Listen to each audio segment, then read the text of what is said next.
mensaje de nuestros mineros, que nos dicen que están vivos.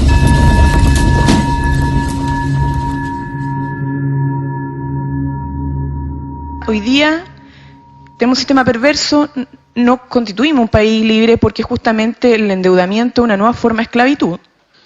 Y eso lo contraponemos con países de Sudamérica, en donde la educación es gratuita y a nosotros nos dicen que no hay plata para educación. Eso es irrisorio. Que por favor a todos los parlamentarios no se sigan haciendo parte de estas argumentaciones fraudulentas que intentan hacer equivaler lucro con remuneraciones. No somos tontos, ¿ya? La gente en este país no es tonta. Y que definamos una hoja de ruta en la cual el Estado sea garante de derechos y no de bienes de mercado. Todos quisiéramos que la educación, la salud y muchas cosas más fueran gratis para todos. Pero yo quiero recordar que al fin y al cabo nada es gratis en esta vida. Alguien lo tiene que pagar. ¡Que lo pague el pobre! ¡Que lo pague el pobre! ¡Que lo pague el pobre!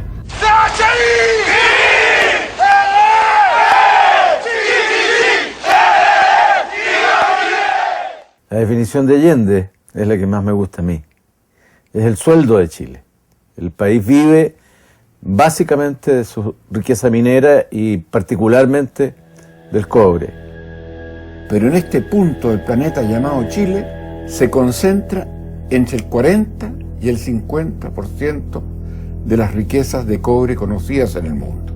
Por esta misma razón ha despertado desde siempre la voracidad de las multinacionales del cobre.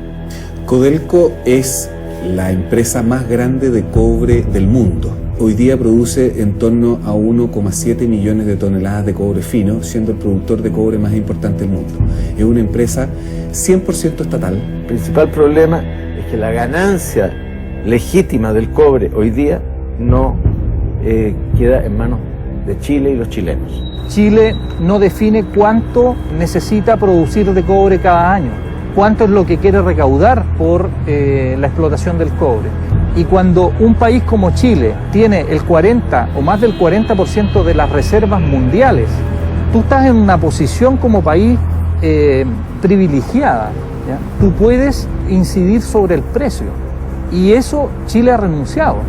Eso se ha dejado en manos de las empresas transnacionales. Se están riendo en la cara de los chilenos. Nos están sacando las cosas y nosotros aplaudimos. Si esta es la figura. Yo no sé cómo los chilenos seguimos tolerando una cosa como esta. No sé cómo lo seguimos tolerando. Solo porque no lo sabemos.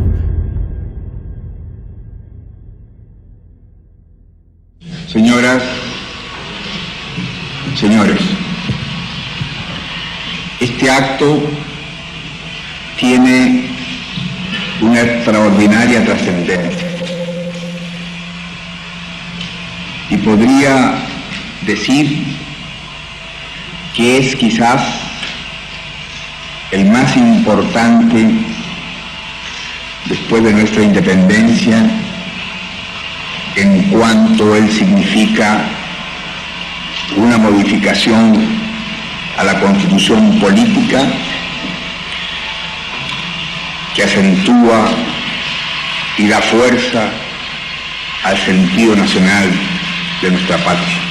Hasta aproximadamente el año 50, eran muy pocos los que en Chile hablaban de nacionalizar las minas de cobre. Y por primera vez, en el año 51 o 52, se presentó el primer proyecto en el Congreso de nacionalización del cobre. Desde la izquierda hasta la derecha más recalcitrante, votaron unánimemente entendiendo que este recurso era un recurso estratégico.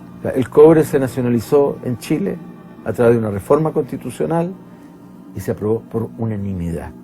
Ni siquiera la dictadura fue capaz de desnacionalizar lo que nosotros habíamos nacionalizado durante el gobierno de Allende. Hubo oposición. Esa oposición vino fundamentalmente de militares que tenían una postura nacionalista. Con posterioridad, algunos sectores de la derecha económica que estaban a la sombra del dictador Pinochet lo impulsaron a dictar una ley con los señores José Piñera y el señor Vigi, crearon la disposición de la concesión plena. La concesión minera se entrega en calidad de propiedad privada y la Constitución establece normas de protección especiales para la propiedad privada y específicas para la minería. Y además establece que son prácticamente inexpropiables. Se planteara la posibilidad de nacionalizar de nuevo el cobre, según esta ley, nosotros tendremos que pagarle como indemnización al inversionista extranjero el valor presente, el valor hoy día del flujo futuro de todos los ingresos generados por el inversionista hasta la extinción del mineral. No obstante que la concesión plena se logró aprobar en tiempo de Pinochet, ninguna multinacional se atrevió a invertir porque pensaban que llegaba la democracia, esto se iba a revertir.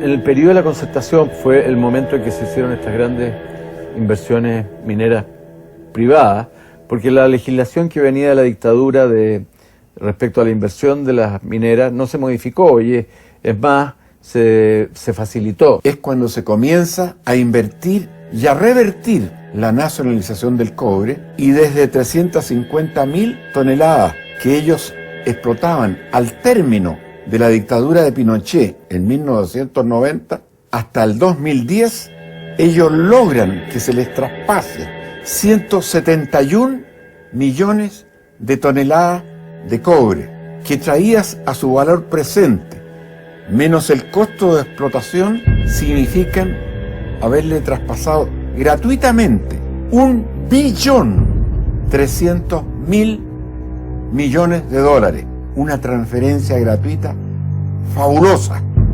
inexplicable, inaceptable. Este es un tema extraordinariamente oscuro en la vida política de nuestro país. Uno ve que todas estas personas que actuaron como ministros de Hacienda, de Economía y de Minería, todos vienen de postítulos en Estados Unidos, en Harvard, universidades norteamericanas, al punto que los han denominado los Chicago Boys. No hay diferencia entre estos economistas de derecha, o los economistas demócratas cristianos, o los economistas socialistas que transitaron estos 20 años de la concertación. Tú te encuentras que tenemos la complicidad de autoridades que fueron de los gobiernos, que luego han pasado a ser ejecutivos de estas grandes empresas. Y tú puedes ver ahí a Loyola, un destacado abogado, funcionario de los gobiernos de la concertación, que luego se pasa a ser alto ejecutivo del Consejo Minero, que es el organismo que agrupa a todas las grandes empresas transnacionales. Ahí tú empiezas a explicarte por qué hay políticas que no han cambiado, hay leyes que no han cambiado, e incluso es más, hay una complicidad para favorecer intereses de ciertas empresas transnacionales. Son las transnacionales mineras las que finalmente frenan la posibilidad de cambiar la Constitución, la posibilidad de democratizar este país, de cambiar el sistema electoral, de cambiar el sistema político. ¿Y cómo lo hacen? Cooptando en dirigentes políticos que en sus manos están muchas decisiones importantes para el país. Y la historia va a juzgar muy severamente a los gobernantes de la concertación, como el señor Elwin, como el señor Frey, como el señor Lago, que ha sido el peor, o la señora Bachelet. Yo le preguntaría a Ricardo Lago de dónde sacó los 100 millones de dólares para financiar su campaña presidencial. Lo mismo con la presidenta Bachelet, quien nacionalizó el cobre, lo rescató de las multinacionales, que este hombre fue asesinado o empujado a asesinarse, ya que las multinacionales del cobre fueron las que financiaron el golpe de Estado junto a la CIA en contra de Salvador Allende. Y hemos descubierto que otro presidente, Eduardo Frei Montalva, fue el que expropió el 51% del cobre, aparece hoy día que ha sido envenenado.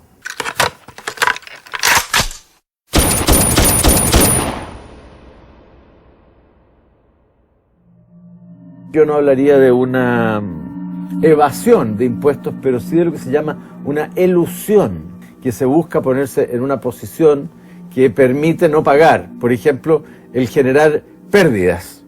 Obviamente, si genera pérdidas, no paga impuestos, o si disminuye las ganancias. Ahora, ¿cómo disminuye las ganancias?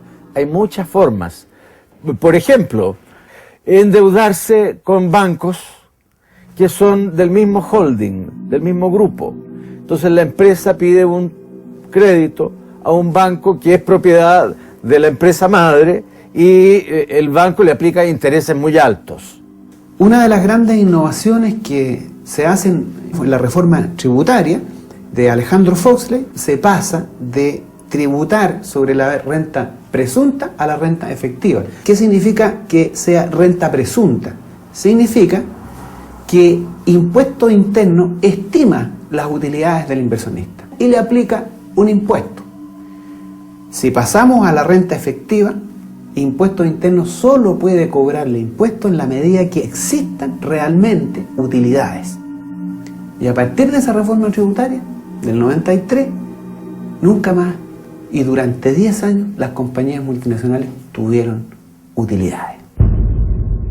La otra fue introducir la idea del costo de pertenencia. Cuando yo uso un recurso que no es renovable, lo que yo hago es agotar el recurso.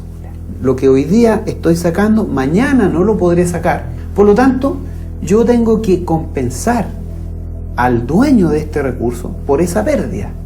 Pero en vez de pagárselo a Chile, se lo pagan a sí mismos las compañías multinacionales. Porque aquí hubo figuras de la concertación, como don Francisco Cumplido, abogado, que trabajó para las multinacionales, que hizo la fundamentación jurídica de esto, sobre la base de las concesiones plenas, que le permiten pensar que el recurso ya no es chileno, sino que del inversionista extranjero. Estas son las transformaciones que permiten, entre otras tantas, como los precios de transferencia, como el hecho de que no refinan el cobre en Chile, como las pérdidas en los mercados a futuro, etcétera, que les permiten disminuir de manera considerable sus utilidades y en consecuencia aportar al Estado de Chile una prácticamente despreciable en términos de la cantidad que producen de impuestos. Codelco con el 30% aporta por lo menos 4 o 5 veces más que las compañías multinacionales. Por esto, solamente por esto, Chile debería ser considerado el país más corrupto de América Latina.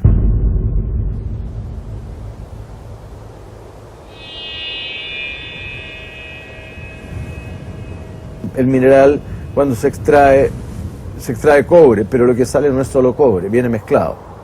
Entonces el cobre tiene oro, tiene plata, no es una mina de oro, pero hay cantidades de oro significativas. Desde ya hay molibdeno, que es un mineral muy importante y que significa un ingreso muy alto, y hay otros minerales que tienen que ser valorizados. Codelco explica un 20% de sus utilidades por estos componentes y otros metales preciosos contenidos. Se sienten prisioneros de las transnacionales. Codelco es el único que produce prácticamente el 100% en cátodo, no produce concentrado. ¿Y qué es lo que está ocurriendo ahora? Lo están diciendo que tenemos que cerrar las fundiciones.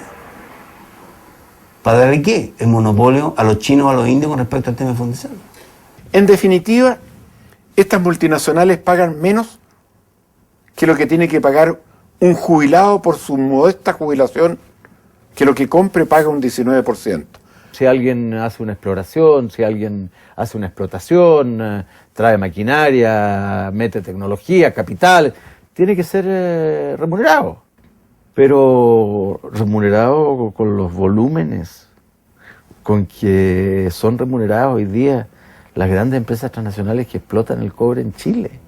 De esa remuneración estamos hablando. Este año, estas multinacionales van a retirar 34.000 millones de dólares sin pagar los impuestos correspondientes o pagando una miseria por este cobre que le pertenece a todos los chilenos. O sea, las empresas transnacionales mineras están llevando 2/3 de todo el presupuesto nacional, es equivalente. Hemos logrado mantener Codelco en manos del Estado. Ha sido una gran lucha, una gran pelea sindical en el sentido de enfrentar procesos de transformación muy grandes. Si hemos sido nosotros, el movimiento sindical, que de una u otra forma no ha permitido que Codelco se privatice. Piñera, yo creo que lo que quiere es echarle el guante a Codelco. Hay una disposición legal que establece que un 10% de las ventas brutas de cobre van destinadas a un fondo para el financiamiento de un programa de modernización de las Fuerzas Armadas. El gobierno ha enviado un proyecto, está enviado y firmado ya, que suprime esta norma. Y por lo tanto, ya el 10% de las ventas de Codelco no se van a destinar a... Entonces es un buen proyecto. Pero ¿qué es lo que pretende este buen proyecto?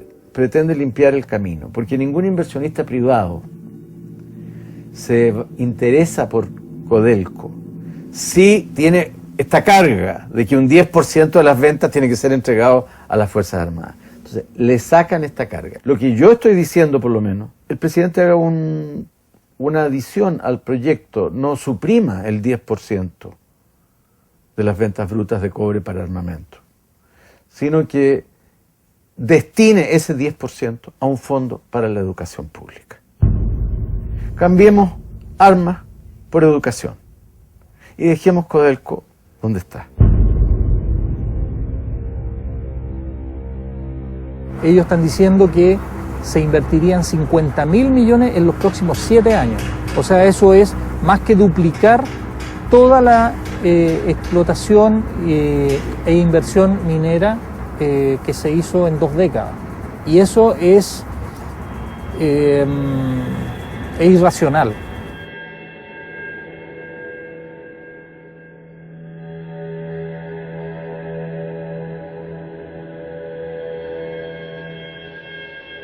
Siempre en la minería hay temas ambientales asociados y el país se ha dado una institucionalidad para eso. Cada proyecto aquí de estos gigantescos proyectos se evalúa como un proyecto privado, que tiene un control ambiental, pero son instancias completamente viciadas.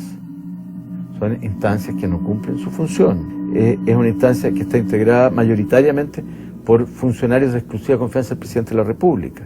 Un amago de política medioambiental. Esta institucionalidad, esta legislación tiene un fuerte acento económico de entregar certificación ambiental a los proyectos para que se puedan realizar. Hoy día las multas que hay son irrisorias, hoy día las multas se pueden apelar, se pueden pagar en 2 cuotas, es casi un chiste. Un proyecto de evaluación que ha sido aprobado puede ser reclamado por quien quiera en la comunidad. Nosotros no tenemos mayor injerencia para poder meternos con todo en un proyecto. Hoy día está parado Hidroicén, entre comillas, ¿no es cierto? Que es un proyecto complejo, difícil incluso de poder hablar de ese proyecto en particular. Hoy día nos vemos limitados porque hoy día se generan eventos, como se les llaman, y abrimos carpetas investigativas y quedamos ahí en tierra de nadie. Esta es la primera industria que tiene una ley específica que permite justamente evitar que existan pasivos ambientales financiados íntegramente por ella misma. Cuando una minera hace un desarrollo y pasa por arriba de una zona arqueológica, por ejemplo, esto equivale a 1.000 millones. Es el daño que se generó aquí por esta pérdida, por este daño. Aquí tienen una montonera de millones que no se le cobran a nadie. ¿Qué estamos esperando? No podemos seguir esperando. Pero sabemos también que esas cosas demoran su tiempo. Hay una condición base que tiene la minería para poder seguir expandiéndose, que es el agua y es la energía. La crisis energética de la cual habla la autoridad que está viviendo el país es responsabilidad de la expansión minera, no es responsabilidad de los mejoramientos de calidad de vida de la población. Prácticamente todas las regiones están en crisis producto de la sobreexplotación del agua que están haciendo las mineras. Porque el agua es un bien que está enteramente privatizado en Chile.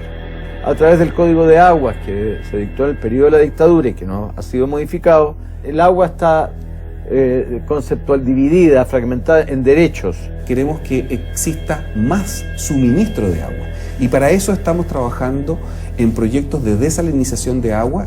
Entonces entramos en un círculo vicioso, donde la minería para su expansión necesita más agua, para tener más agua necesitan más energía, para tener nuevos yacimientos necesitan más energía, y tú tienes una situación donde Chile se ha transformado en el país que más, uno de los países que más aporta nuevas emisiones de gases de efecto invernadero, de dióxido de carbono, frente a una situación crítica de cambio climático. Entonces Chile tampoco cumple sus compromisos con la comunidad internacional cuando está tomando estas decisiones.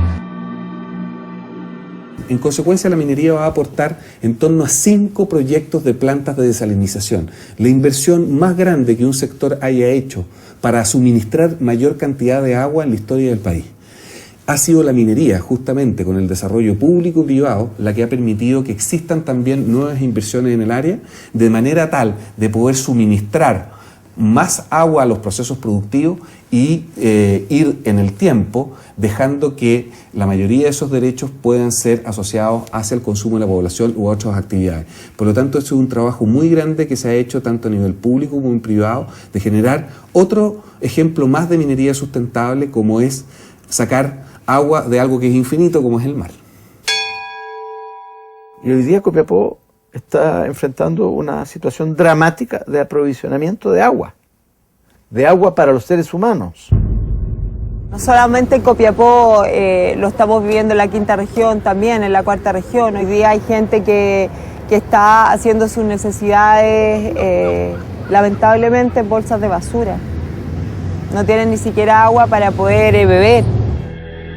No es que tengan daño ambiental, siempre generan algún tipo de pasivo o hay algún tipo de corrección. Una explotación minera que dura 20, 30 años, donde los tanques de relave que dejan estas compañías mineras se vienen abajo, sepultan gente, sepultan comunidades y además generan focos de contaminación. No ha existido la voluntad de generar normas a considerar el cierre de las faenas cuando ellos diseñan el proyecto. O sea, una empresa que va a abrir una operación minera debiera saber que tiene que invertir un porcentaje de sus ganancias al cierre de la faena para considerarlo en su inversión, ¿ya? En los costos que ellos tienen que y ahí estudiar y determinar si las faenas o no son rentables. Todos los lugares quedan relave, se tienen que cuidar. Muchos de la gran mayoría de ellos se está cuidando. Tienen estabilidad química y no tienen efecto sobre la salud de las personas o sobre el medio ambiente. Si yo tengo un relave al lado, ¿cómo me impacta? Empiezo a ver que mi vecino se enfermó. ¿Y de qué se enfermó? Tiene cáncer. Pucha, y el vecino de más allá también. ¿Pero y por qué? ¿Y qué tipos de cánceres son? Entonces, ¿y por qué en esta zona? Quiere decir que ese relave que está ahí, ese desarrollo minero a lo mejor me está trayendo esta enfermedad. Y hoy día tú visitas el norte de Chile y hay pueblos fantasmas, o hay pueblos que tienen 5 o 10 habitantes y las familias han tenido que salir de sus territorios. El caso de Chañaral, o sea, allí durante 50 años se depositaron a través de un río directamente relaves, y eso son kilómetros de playa, son kilómetros de fondo marino que han muerto. ¿Qué respuesta hubo en el gobierno de Ricardo Lagos? Ricardo Lagos dijo, no, aquí no hay contaminación, incluso se fue a bañar junto con la intendenta, la intendenta en ese momento, Yasna Proboste, para mostrar de que no había peligro. Y tú vuelves hoy día a Chañaral, después de 10 años que el presidente Lagos se fue a bañar allí y el problema sigue tal cual. Chañaral, al igual que otras zonas en donde cualquier empresa, tanto pública como privada, tenga que hacer intervenciones para mitigar los efectos ambientales, están siempre contempladas. Hoy día, el tratado minero entre Chile y Argentina, hay 5 proyectos que tienen protocolo para su desarrollo y hay un sexto que está en proceso de admisión, y todos ellos son de empresas transnacionales. operaciones binacionales, operaciones que no se sabe hoy día cómo van a pagar sus tributos, cómo se van a fiscalizar, que involucra toda la franja fronteriza entre los países, no para la integración entre los pueblos, las levanta específicamente para el negocio minero.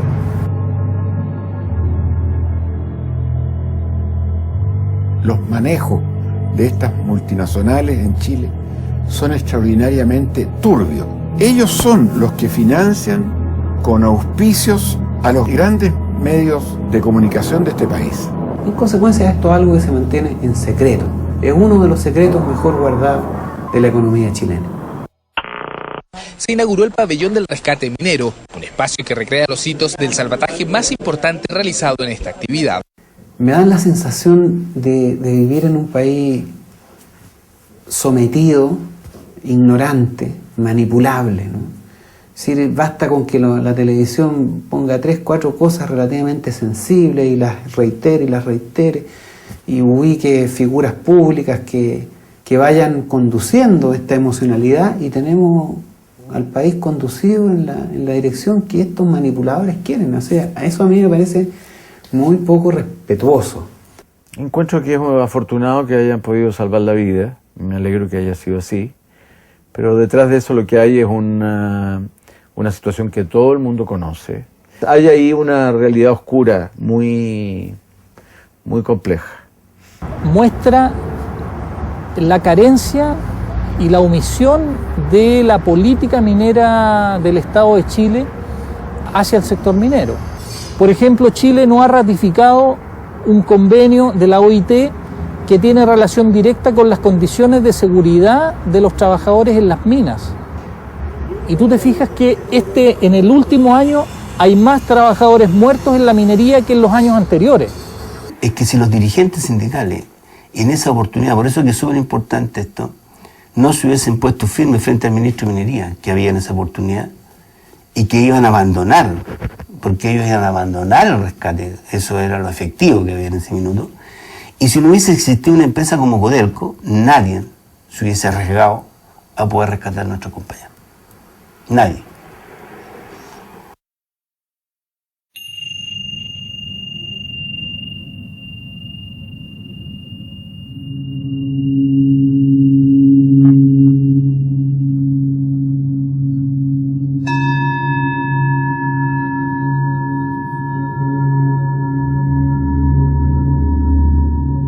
Cuando se dan estas situaciones de despertar de conciencia, como ocurrió con la educación, no hay campaña mediática ni millones de dólares que puedan cambiar ese nivel de conciencia que se ha ido instalando en la ciudadanía. Tiene mucha sabiduría y demuestra una gran madurez política el movimiento estudiantil cuando dice la solución aquí es la renacionalización. Lograr eso pasa por hacer cambios estructurales en el país, pasa por modificar la Constitución. Los recursos para financiar eso están en el cobre, tienen toda la razón.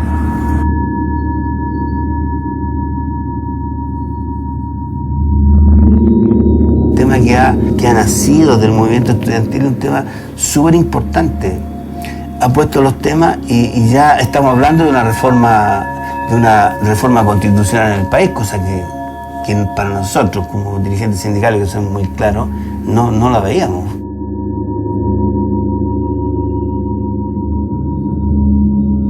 Los estudiantes han hecho un planteamiento, quieren una educación pública mejor, de calidad, y igualitaria y gratuita. Entonces, cualquiera que propone eso tiene que pensar cómo se financia. Y la respuesta que ellos han dado es nacionalizando el cobre. Yo la comparto plenamente.